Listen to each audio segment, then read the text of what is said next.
And Kyle joins me for our first look at sports. So Kyle, the synchronized swimming season is over, but we did catch up with one of the teams. Yeah, they kind of, about a week and a half left, so this is their second last weekend. They're kind of having a show for some family and friends. It might not get as much attention as other mainstream sports, but this weekend is all about synchronized swimming. The Border City Stingrays are hosting their annual water show today to give area residents a chance to check out some incredible young athletes.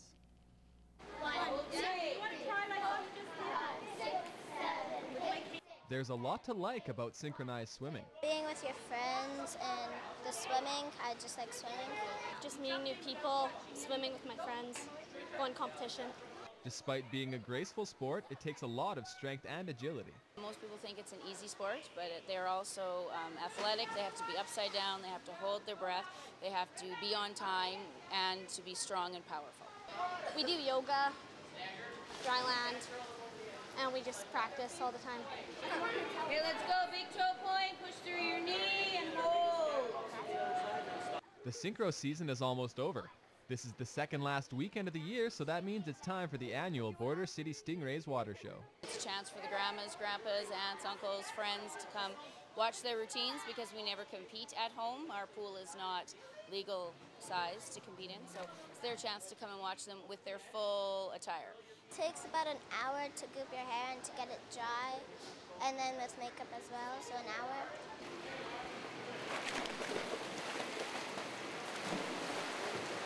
It's kind of cool because like most of my family doesn't do this, and it's just fun and stuff.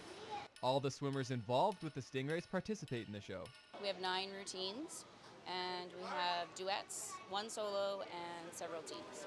The girls work on their routines for months to make sure everything is perfect. We learn our routine in September, and then it takes us a while to learn it just to make sure we know the parts and stuff so we don't mess up.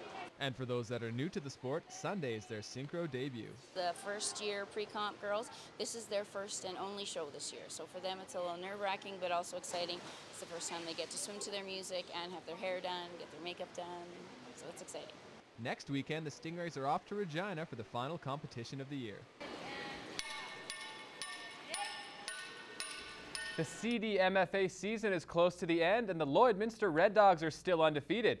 Veteran back Donovan Granum has been leading the way for the Colored Canines as their quest to repeat as league champions is underway. Yesterday, the Dogs took on the 2-1 Edmonton Raiders.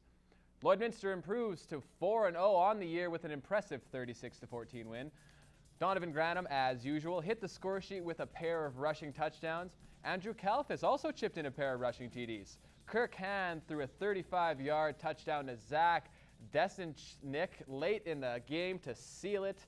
With the win, the Red Dogs advance to the championship game next Saturday and get a chance to defend their CDFMA title.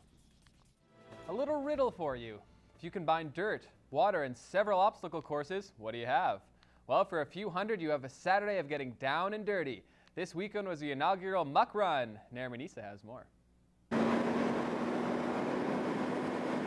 Some firefighters were having fun this weekend, making sure runners were in for quite the surprise. The first ever Lloydminster Muck Run took place this weekend at Bud Miller Park.